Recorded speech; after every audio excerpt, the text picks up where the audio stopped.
दोस्तों, बिहार पुलिस अवर सेवा आयोग यानी बीपीएसएससी आयोग के माध्यम से सब इंस्पेक्टर एसआई पोस्ट की नई भर्ती आई है और इस नई भर्ती के बारे में आप सभी को पिछले वीडियो में संपूर्ण जानकारी बताए हैं। इसके बाद दोस्तों, आप लोगों की ओर से एक ही कमेंट करके ये पूछा जा रहा है क्या इस फॉर्म को भरना चाहिए या नहीं। तो आपके मन में दोस्तों, ये आपके मन में भी सवाल होगा और इस सवाल का बड़ा कारण ये है दोस्तों कि सीटों की संख्या बहुत ही कम है और फॉर्म का फ़ी देखिएगा तो ये नहीं है कि 100-200 रुपये है तो फॉर्म भर दीजिए फिर देखा जाएगा बाद में जो भी होगा। तो फॉर्म का फ़ी भी दोस्तों इसमें आपको अच्छा खासा देना पड़ेगा। तो अब बड़ा सवाल ये है कि इस फॉर्म को भरना चाहिए या नहीं।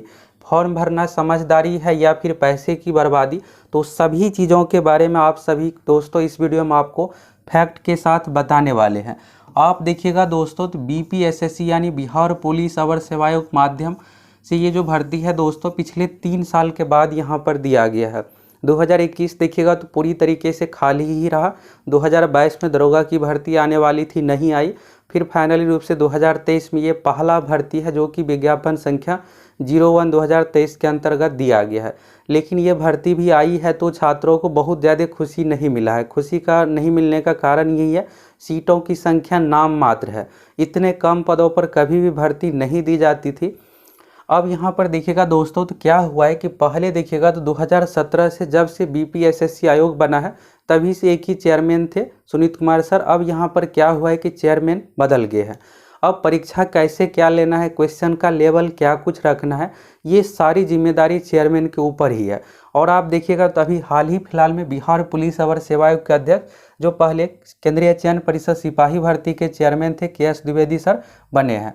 इसके बाद देखिएगा तो ये जो भर्ती है दोस्तों नए चेयरमैन के माध्यम से ये फर्स्ट भर्ती है और यहाँ पर आप लोगों को जो भी चीज़ें बताने वाले हैं सब कुछ फैक्ट के साथ बताने वाले हैं।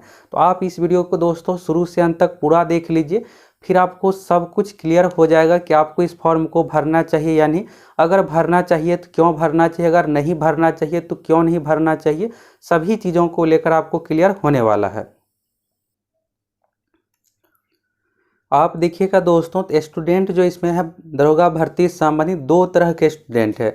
एक तो ऐसे स्टूडेंट है जो 2017 भर्ती में भी एग्ज़ाम दिए थे, इसके बाद 2019 में जो भर्ती आई थी 2446 पोस्ट उसके लिए भी फॉर्म भरे थे और पीटी एग्ज़ाम दिए थे। उसमें पीटी में रिजल्ट भी हुआ था, मेंस में भी रिजल्ट हुआ था, फाइनली रूप से सिलेक्शन नहीं हो पाया था। इसके बाद देखिएगा दोस्तों 2020 में भर्ती आई है 2213 पोस्ट पर और उसमें आप सभी एग्ज़ाम दिए हैं तो आप में से बहुत सारों का सिलेक्शन पीटी एग्ज़ाम में हुआ होगा। लेकिन 2019 वाले जो छात्र मेंस भी पास किए थे 2020 में पीटी में ही रिजल्ट नहीं हो पाया।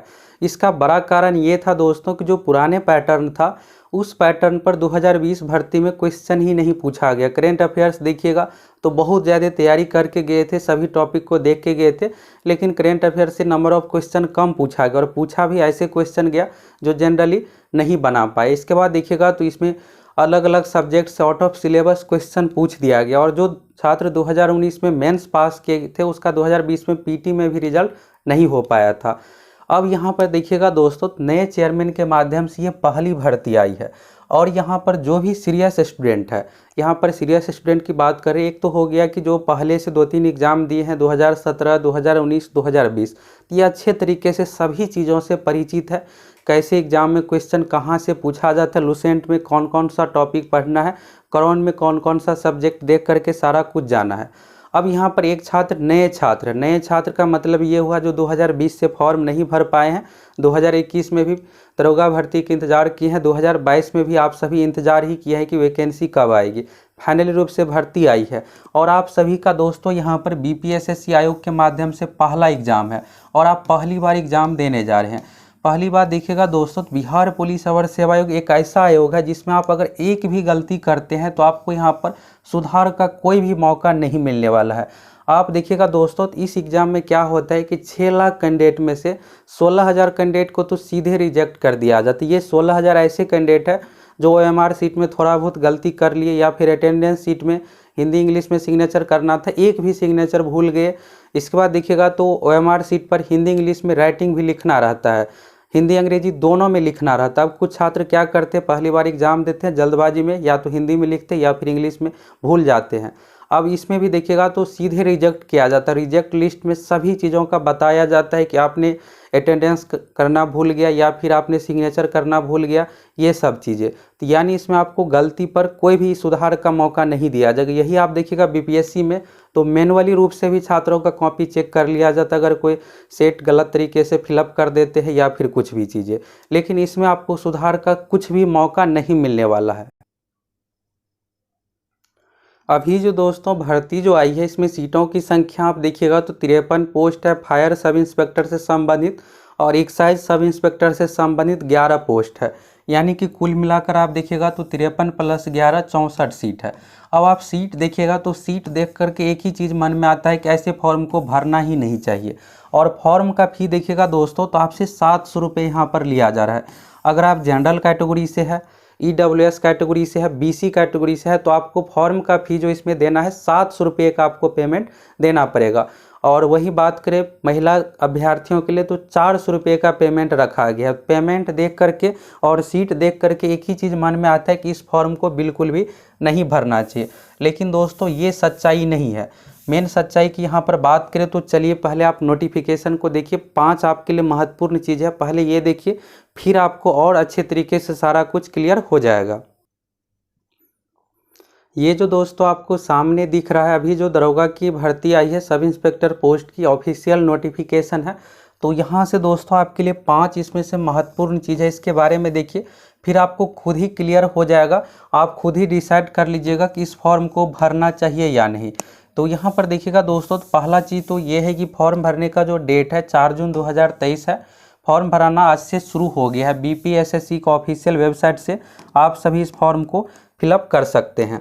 इसके बाद देखिएगा दोस्तों तो सीटों की संख्या के बारे में आपको पता है कि 11 सीट है मध्य निषेध का और 53 सीट है अनुमंडल अग्निशमन अग्निशमालय पदाधिकारी का। ये जो सीट है दोस्तों यहाँ पर देखिएगा sub division fire station officer. अगर आपको इस पोस्ट पर सिलेक्शन हो जाता है तो आपको कभी ये नहीं लगेगा कि हम दरोगा पोस्ट पर मेरा सिलेक्शन हुआ है। आपको यही लगेगा दोस्तों कि मेरा SDM SDO पोस्ट पर सिलेक्शन हुआ है, क्योंकि ये जो वैकेंसी है दोस्तों एक अनुमंडल में एक ही सीट यहाँ पर रखा गया। और पोस्ट का नाम भी देखिएगा तो यहाँ पर अवर निरीक्षक नहीं है, पोस्ट का नाम यहाँ पर देखिएगा अनुमंडल अग्निशमालय पदाधिकारी, यानी ये ऑफिसर का पोस्ट है। सैलरी भले आपको इसमें दरोगा के बराबर मिलेगा, लेकिन इसमें सिलेक्शन होने के बाद आपको यही लगेगा कि मेरा जो यहाँ पर सिलेक्शन हुआ है SDM SDO पोस्ट पर हुआ है। फॉर्म भराना दोस्तों यहाँ पर शुरू हो गया। इसके बाद और अन्य चीज़ों के बारे में यहाँ पर देखिए। क्वालिफिकेशन को लेकर तो आप सभी को क्लियर है कि यहाँ पर ग्रेजुएट होना चाहिए, जो कि 1 जनवरी 2023 से मांगा जा रहा है। मिनिमम एज का कंडीशन 20 साल है, ये भी 1 जनवरी 2023 तक से मांगा जा रहा है। हाइट फिजिकल इन सभी चीज़ों के बारे में आपको क्लियर है। इसमें आपको 2 एग्ज़ाम देना है, PT एग्ज़ाम होगा, इसके बाद मेंस एग्ज़ाम होगा। और यहाँ से दोस्तों सबसे जो ज़रूरी है आपके लिए ये ज़रूरी है, क्योंकि आप जो दरोगा बनिएगा, अभी जो दरोगा की नई जो भर्ती आ रही है जो कि मेन दरोगा की भर्ती है जो रेगुलर रूप से की जाती है, तो उसका पैटर्न और इसका पैटर्न दिखेगा तो हूबहू यानी कि 100% सेम है। यानी जो दोस्तों यहाँ पर पैटर्न अपनाया जाएगा BPSSC आयोग के माध्यम से दरोगा की जो नई भर्ती आ रही है उसमें भी आपको यही पैटर्न देखने को मिलेगा। अब नए चेयरमैन के माध्यम से क्वेश्चन का लेवल विषय विशेषज्ञ को जैसा भी कहा जाएगा रखने के लिए आगामी जो भी दरोगा संबंधित भर्ती की परीक्षा ली जाएगी उसमें भी आपको पैटर्न सारा कुछ वही देखने को मिलेगा। बहुत ज़्यादा अंतर उतार चढ़ाव बिल्कुल भी नहीं आएगा।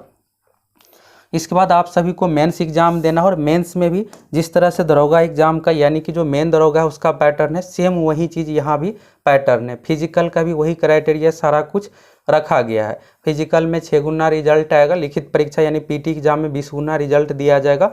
इसके बाद यहाँ पर किस कैटेगरी में कितना क्या सीट है इन सभी चीज़ों के बारे में आप सभी देख सकते हैं। अब एक और चीज़ यहाँ से आपके लिए ज़रूरी है जो कि यहाँ पर है, यहाँ पर आप सभी देखिए। चलिए इसको नीचे स्क्रॉल करते हैं। फॉर्म का फ़ी देखिएगा तो यहाँ पर 700 रुपये का रखा गया है, जो कि यहाँ पर बताया गया है, यहाँ पर आप देख सकते हैं।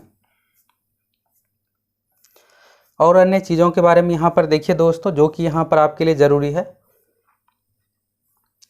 अब ये लाइन देखिएगा दोस्तों तो आपके लिए बहुत ही ज़रूरी है। 22वें नंबर का जो पॉइंट है यहाँ पर, चयन प्रक्रिया पूर्ण होने में सामान्यतः 6 महीने का समय लग सकता है। अतः अभ्यर्थियों को सुझाव दिया जाता है कि वे तदनुसार लिखित परीक्षा, शारीरिक दक्षता परीक्षा एवं अभिलेख समीक्षा आदि के लिए अपनी उपलब्धता सुनिश्चित रखेंगे। किसी भी प्रक्रिया में यहाँ पर और अन्य चीज़ों के बारे में देखिएगा तो समय विस्तार ये सब चीज़ें नहीं किया जाएगा। तो यहाँ पर देखिएगा दोस्तों, तो ये जो भर्ती फाइनली रूप से कंप्लीट होने वाली है, अगले 6 महीने में इस भर्ती को कंप्लीट कर लिया जाएगा। अगर आप अच्छा एग्जाम में मार्क्स ला लेते हैं तो एक अच्छे पोस्ट पर आपका अगले 6 महीने में सिलेक्शन हो जाएगा। और आप सभी को यही लग रहा होगा कि यहाँ पर 64 ही सीट है, फिर सिलेक्शन कैसे होगा। तो अगर दोस्तों आपको सिलेक्शन नहीं भी होता है तो भी आपके लिए फ़ायदे ही है। अब फ़ायदे कैसे हैं तो इसके बारे में चलिए यहाँ से आप सभी देखिए, फिर आपको क्लियर हो जाए। सबसे पहली बात तो दोस्तों, अगर आप नए स्टूडेंट हैं तो आपके लिए इतना फ़ायदा है कि पुराने स्टूडेंट के कंपेयर में आपको बहुत ही फ़ायदा मिलने वाला है अगर आप इस फॉर्म को फिलअप करते हैं। वो कैसे आपको मिलेगा तो देखिएगा, तो यहाँ पर आप पहला एग्ज़ाम देने जा रहे हैं और एग्ज़ाम में दोस्तों यहाँ पर आप सोचिएगा, ये तो हम प्रैक्टिस सेट देकर भी देख लेंगे कि मेरा कितना क्वेश्चन सही बन रहा है। प्रैक्टिस सेट में दोस्तों आप अगर 75 मार्क्स भी ला लेते हैं तो एग्ज़ाम में आपको 60 मार्क्स लाना भी मुश्किल हो जाता है। एग्ज़ाम दोस्तों एक अलग चीज़ है और प्रैक्टिस सेट घर पर बैठकर देना ये एक अलग चीज़ है। ये तो हो गया, आपको यहाँ पर इस चीज़ के बारे में देख ले। दूसरी बात यहाँ पर दोस्तों मेन ये है कि आप सोच रहे होंगे कि हम यहाँ पर अच्छे तरीके से सारा कुछ तैयारी करते हैं तो OMR सीट ये सब चीज़ें फिलअप करने में हमसे गलती हो ही नहीं सकता है। तो इस भूल में आपको बिल्कुल भी नहीं रहना है, गलती किसी से भी हो सकता है। अगर आप दोस्तों यहाँ पर आप इस एग्ज़ाम को दीजिएगा तो इससे क्या होगा, क्या पैटर्न कैसे क्या होता है, अटेंडेंस सीट, इसके बाद OMR सीट, सारा कुछ पैटर्न से आप पहले से परिचित रहिएगा और आपको एग्ज़ाम में किसी भी प्रकार का कोई भी मिस्टेक नहीं होगा। दरोगा की जो मेन भर्ती आ रही है उसमें आप निश्चिंत होकर तैयारी कीजिएगा। अगर इसमें किसी भी प्रकार का मिस्टेक हो भी जाता है तो उसमें आप सुधार कर लीजिएगा। सबसे मेन चीज़ है यहाँ पर दोस्तों पैटर्न, कैसे क्या क्वेश्चन पूछा जाता है, इन सभी चीज़ों से आप परिचित हो जाइएगा। फॉर्म का फी देखिएगा दोस्तों तो 700 रुपये है। फॉर्म का फी बहुत अधिक है, लेकिन एक राहत वाली बात यह है कि इसमें ज़्यादा चांस है दोस्तों कि आपका होम सेंटर ही मिलेगा। यानी आप जिस जिला से उसी जिला में सेंटर दिया जाएगा। तो आप यहाँ पर एक तरह से समझिएगा ये कि यहाँ पर हम टेस्ट देने के लिए ही जा रहे हैं। यहाँ पर देखेंगे कैसे क्या क्वेश्चन पूछा जाता है और उस अनुसार फिर जो दरोगा की फ्रेश वैकेंसी आ रही है उसमें हम आसानी से तैयारी करके सिलेक्शन ले लेंगे। एग्ज़ाम हॉल का माहौल सारा कुछ यहाँ से आपको पता चल जाएगा। रही बात दोस्तों फॉर्म नहीं भरने का, तो फॉर्म नहीं भरने का यहाँ पर देखिएगा तो कुछ खास रीज़न तो है नहीं। सीट कम है तो क्या हुआ, दरोगा की मेन भर्ती तो आ रही है, उसमें सीट तो अच्छा खासा रहने वाला है, तो उसमें आप सभी सिलेक्शन आसानी से ले पाइएगा। इस भर्ती को लेकर दोस्तों आप सभी सोशल मीडिया पर देखे ही होंगे कि यहाँ पर मात्र इतने पदों पर भर्ती आई है तो फॉर्म नहीं भरना है। तो ऐसे देखिएगा दोस्तों, जो भी सीरियस स्टूडेंट है या फिर जो ऐसे छात्र कमेंट करते हैं, सबसे पहले ऐसे ही छात्र फॉर्म को फिलअप करते हैं। यहाँ पर मैटर ये नहीं है कि इसमें 64 पोस्ट में आपका सिलेक्शन होना, मेन यहाँ पर है दोस्तों कि आप एग्ज़ाम पैटर्न सभी चीज़ों से परिचित हो जाइएगा और जो दरोगा की मेन वैकेंसी आएगी उसमें फिर आपको किसी प्रकार का प्रॉब्लम नहीं होगा, आसानी से आप सभी सिलेक्शन ले पाइएगा। तो यहाँ से दोस्तों आपको इस फॉर्म को क्यों भरना चाहिए क्यों नहीं भरना चाहिए सारा कुछ क्लियर हो गया और सभी चीज़ों के बारे में आप सभी देख लिए। और आप दोस्तों खुद भी ग्रेजुएट है तो यहाँ पर आप खुद भी डिसीजन ले सकते हैं कि क्यों फॉर्म भरना चाहिए या नहीं भरना चाहिए। तो मेरा यहाँ पर दोस्तों मेन मोटिव यही था कि आप लोगों को सभी चीज़ों के बारे में फैक्ट के साथ क्लियर कर दे। एग्ज़ाम हॉल का दोस्तों एक अलग ही माहौल होता है और घर पर प्रैक्टिस सेट में बनाना स्कोर करना एक अलग बात है। तो सभी चीज़ों को लेकर आपको क्लियर हो गया। अगर आप सभी दोस्तों चैनल पर नए हैं फटाफट चैनल को सब्सक्राइब कीजिए। हम आप लोगों को बिहार दरोगा की पूरी तैयारी और बिहार दरोगा से संबंधित हर एक चीज़ पर आप लोगों को वीडियो मिलने वाला है। तो देर किस बात की, फटाफट चैनल सब्सक्राइब कीजिए, जुड़ जाइए।